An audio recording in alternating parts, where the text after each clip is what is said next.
There's no secret of the fact that Meghan Markle absolutely wanted to become the very best of friends with His Royal Highness, the Prince of Wales, Prince William. But Prince William's a savvy guy, he can pick out a fake from a long mile away. I think that's the reason, truly, that he's really bonded with the likes of the former international footballer David Beckham. David's very down to earth, there's no airs and graces, and he's just a nice guy, you can chat to him as if you've known him years. And I think that's what makes him relatable with a lot of the people that he's had a lot of fans and friendships with over the years. Clearly, William's found a brand new brother. But of course, as we all know here on the show, Meghan Markle was very, very keen to make a good impression on Prince William for the simple fact that she felt in the future this could become incredibly, but very beneficial. Meghan, you see, has always had her eye on the prize. And the eye really was the fact that the prize would be one day, as we all know, Prince William will become our king. And where would that leave Meghan Markle in the future? You see, when Meghan first met Harry, apparently, and as ever you have to say allegedly, she thought that he would be worth literally millions. And he was, literally, he was given quite a bit of money. But millions in the land of Hollywood doesn't last long. There's your problem. You have to have like a high earning thing, particularly if you are like, say, Tom Cruise or Nicole Kidman. You earn the money while you're popular because you can have a long period out of not being popular. It's as simple as that. But Meghan Markle didn't foresee that. She just saw royal family, lots of money, and naturally she would have the life that she felt she should be and would be accustomed to. But then things took a rather darker twist. But Meghan, you see, has never given up. This is the thing, just when you feel that she's finished, washed up, like say that disgusting video some people might say of her twerking inside a hospital room, allegedly, while waiting to deliver Lily, allegedly, well there you go, that's the level that some people will go at. Other people might say it's just a fun video between two people. Maybe it is, but what was the need to then share it with the world? You see how this works out. But then, of course, Meghan herself knows exactly what buttons to press when she wants to upset the Prince of Wales, Prince William. That's because Harry will have told her inadvertently every single facet of William's personality, background and life. He was very keen, of course, to share his story, not just on camera, but literally with her, because he didn't want any secrets and he wanted to make sure that they could bond, having no secrets between them. But of course, situations like this then happen. Let me explain. Morning chums, lovely to see you. Thank you so much as ever for joining me today. Nice to have your company and welcome back to yet another episode of By Royal Appointment. I do thank you for supporting these longer videos. It's nice to make them for you and it's nice to have a bigger explanation of the stories that evolve, that you come in and think, right, let's have another look at that, or indeed let's meet some of the people that were relevant to that particular story. It's a strange thing, isn't it, when you look at the bigger stories like that, because you realise, of course, that, well, there is more to them. When you look at pictures like this, what springs to mind to you, particularly if you're my generation or older? We remember those images, don't we, very, very clearly, of the late and beautiful Princess Diana, right? I mean, you just instantly think of that. That's the image that I've got. Now, what's interesting is, Meghan Markle knows exactly the sort of imagery that she's posting, particularly things like this. Now, here's where the story gets really interesting, because when you look at, say, somebody like Meghan, clearly she has swallowed the entire diary, book, pictures, whatever you want to call them, of the late Princess Diana. And this is because, even though she claims that she, didn't know much about the monarchy, that was all refuted. I told you that people who worked with her at Suits and various other TV shows, including Deal or No Deal, well, Diana was up there with one of her major icons, the other being Marilyn Monroe. Many things that she's copied and literally morphed herself to make her own brand new story.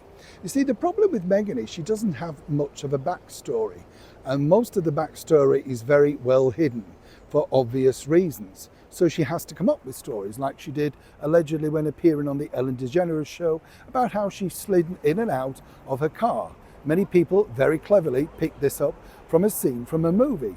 Now, I'm not knocking her for that. Lots of celebrities do the similar thing. They have to make themselves a little bit more exciting. But these particular pictures are literally put together to trigger terrible emotions. Now, I've been told, of course, that William and Catherine and other senior members of the monarchy now don't take much, attention to Meghan and Harry. Yes, I can confirm that most of them have seen the twerking video, most of them literally in disbelief. But you see, according to a source, Prince Harry is baffled as to why people are not enjoying it or indeed embracing it as much as they did. Doesn't this show how well suited they are, how happy they are, and of course, following the freedom flight, suddenly they were living their very best life. Harry clearly has no idea about manipulation and how this makes him look. I mean, what's that done really is open a massive debate as to what was real and what wasn't real. Of course, Meghan and her team are sticking to their story, but conspiracy theories are literally flying around, making it even more embarrassing for the monarchy. And, what Meghan would like, I've been told, is the fact that, remove them from the royal website if you want to do, because she believes, and as ever, I have to say allegedly, that her power is that strong that people will take their sides. Maybe in America, I'd love to know what you think, America, but over here in Great Britain, the consensus is, no, they wouldn't take their sides. What they really would start to do is think, absolutely about time. Why should somebody who's willing to post something like this, literally making a total embarrassment of the Constitution and the monarchy, have such a prestigious slot on the royal family website, one that's visited by thousands, if not millions of people every single year? But this particular story goes a whole lot deeper, and some might say it's menacing. As ever, let me explain. One of the big problems actually that Prince Harry has, as we all know, is sticking to their own narrative, because time and time again, both Meghan and Harry have different versions of events. If you remember, she claimed when she first met him that she'd never looked him up on Google or anything like that, didn't know anything about the royals, and all of that was blown out of the water because clearly she'd lied. She knew a lot about Princess Diana, and that was very, very apparent, and all that came out to light. And then a little bit later on, for instance, in her Netflix thing, I scrolled through his Instagram. So she was very aware of exactly who Prince Harry was. And the imagery that Harry gave to a lot of people was this sassy, confident, fun guy, that clearly was masking a lot of darker feelings. And in that respect, I have sympathy because, the theory that the problem that I have is that lots of young people lose a parent. They're not unique, William and Harry. It's just that theirs was on a world stage. And other people say, oh yes, but you didn't have to walk behind the coffin in public. Many children have had to do that. There's nothing unique or different. One of the things I like about Prince William is the fact that he knows that they were in a privileged position, that, there was no real difference between them and other people. They were just simply part of the royal family. But Harry, of course, is taking this mantra a lot further, a lot deeper, some people might say. And what's really interesting about the story is the fact that, Harry, remember when he was going round with the book Spare and he had to have, and this is what happens when you're plugging something. You have to have stories, You can't just say, here's the book, let's talk about it a bit. There has to be a little bit of a backstory, a little bit more, so that the interviewer has something to go on and it can be stretched out a little bit. Now, where it gets interesting with Harry, and this was really hurtful, apparently to, of course, His Royal Highness, the Prince of Wales, Prince William, is because Harry decided to share yet another very close and personal story for public consumption. Now, we've seen him do this because, if you remember, he sat down with a guy for, what was it now, therapy, where you could pay so much and then you got a copy of the book. I mean, highly embarrassing stuff. But Harry had to do something to try and shift a book. They'd paid the money and he needed the money to keep his wife, Meghan Markle, in the lifestyle that they'd become incredibly accustomed to, including all of those bathrooms. But you get the picture. Now, what was interesting was Harry decided to share the story about his late mother and how that they believed that she had literally disappeared out of the world. Almost a Howard Hughes type of thing where, she'd not passed away at all, but she'd gone off somewhere and eventually she was going to come back for both the children. Now, everybody knows that's a farcical story, but I also understand grief affects people in the darkest ways. You do look for options, and this is allegedly, according to Harry, something that his late mother had said, that she'd like to return or go somewhere else to escape the paparazzi. But equally, I would say that that was just Diana's Marilyn moment, as it were. You know, she loved the paparazzi, she loved the attention, she loved being dubbed the world's most beautiful princess. And as I said, you know, I thought she did a lot of commendable work, but she was no angel. You know, when you lose someone of that age, you know, Harry's literally got her locked in at that period of 12 years old. And this is something that many people suspect Meghan Markle has really capitalised on, because Harry's been very, well, he wears his heart on his sleeve, you know, let's be honest. But the thing about this with Prince William was, you see, William felt this was very, very untoward, because he knew that that was never happening. He knew that that wasn't a real story. And he was just being kind to his younger brother. You know, the sort of thing that you do between families, you know that that person's hurting, it's difficult, you're not quite sure how to deal with them. Well, apparently that's what William did. And he felt very hurt and upset and, you know, just kind of, I suppose, exposed, because he's a private person. You know, William has spoken about his mother in measured ways, in measured tones, and shared his grief with others in a positive way. You know, I understand what you're going through, I've been there myself. Harry very much is the singular. But as I said, this really helped in many respects Meghan Markle to capitalise on the vulnerability.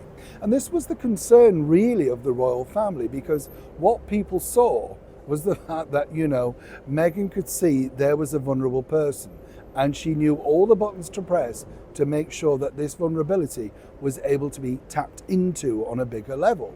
Now, a lot of people accuse Meghan Markle of many different things. You know, she's a liar, she's this, she's that and the other. Only she knows the inner workings of her mind. I would say she's very savvy, she's very clever. She knows how to keep herself in the limelight, and everything that she does around her is cultivated about her.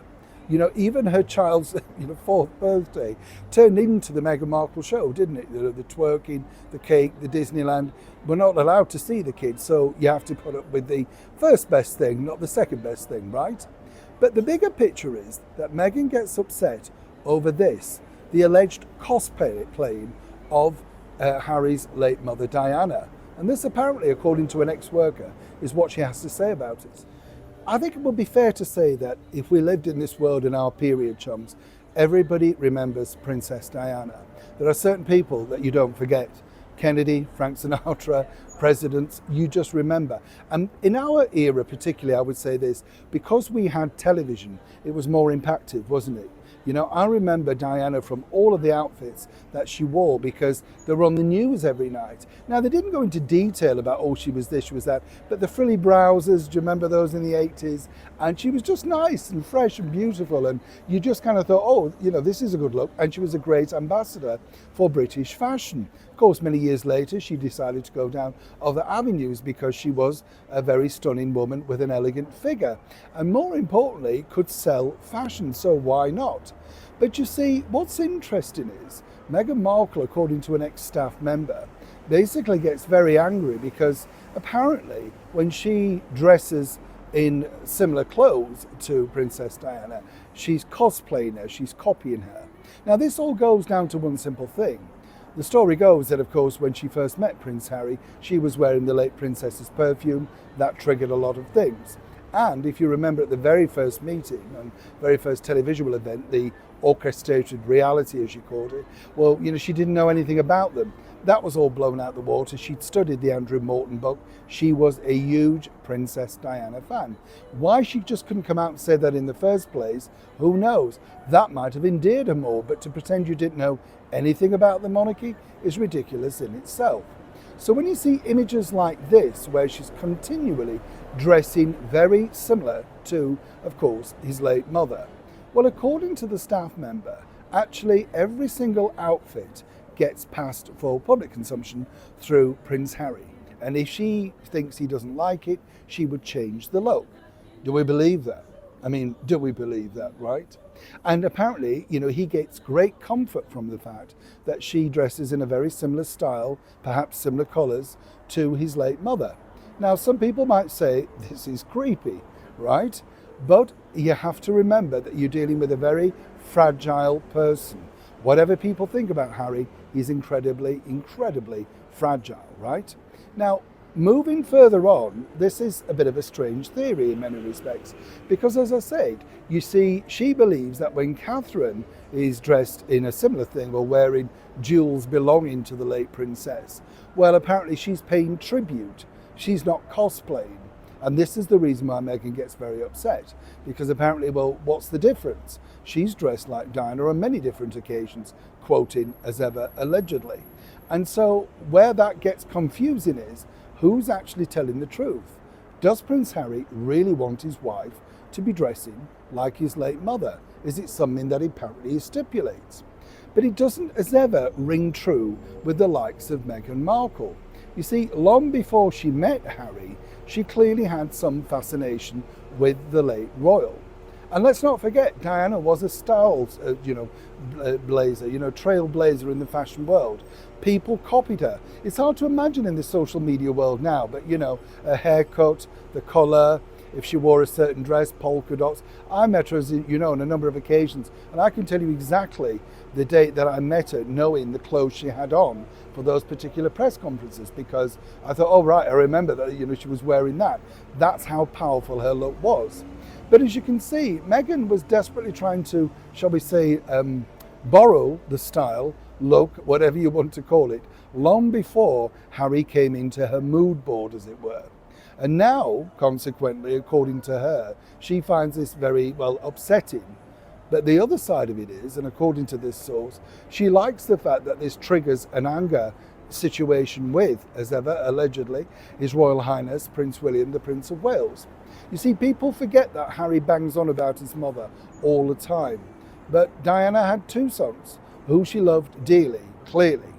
And it would have been interesting to see the relationship develop as they got older, because obviously William was always going to be king, and that was going to be problematic for Prince Harry. But I think she would have managed him a lot better than the way it's gone out. But of course, William had to go down a certain path, and Harry went down a certain path. But for Harry, the problem now is exactly what does he do with a situation that seemingly nobody clearly likes his wife. You can dress it up any which way you want. The situation is this. And Harry recently once again brought up, along with the new team, this very thorny topic. You see, what worried a lot of senior members of the British monarchy regarding Prince Harry and the relationship with Meghan Markle was sort of the inner workings as such, because Harry literally was 100% convinced that his wife was something of a reincarnation. And this has been detailed in great detail before. But this actually goes a lot deeper. According to a well-placed source who I was speaking to, when he first took Meghan around to meet senior members, he waited for them, apparently, and as ever we have to say allegedly, for them to say, gosh, she really reminds me of your late mother. I mean, it was that bad. Now, that's not a healthy way to go on into a relationship, whatever people suggest, because obviously Harry was looking for some kind of mother figure. And I've told you this before that I find very strange about Harry and Meghan. She is the mother figure, whether people want to notice that or not.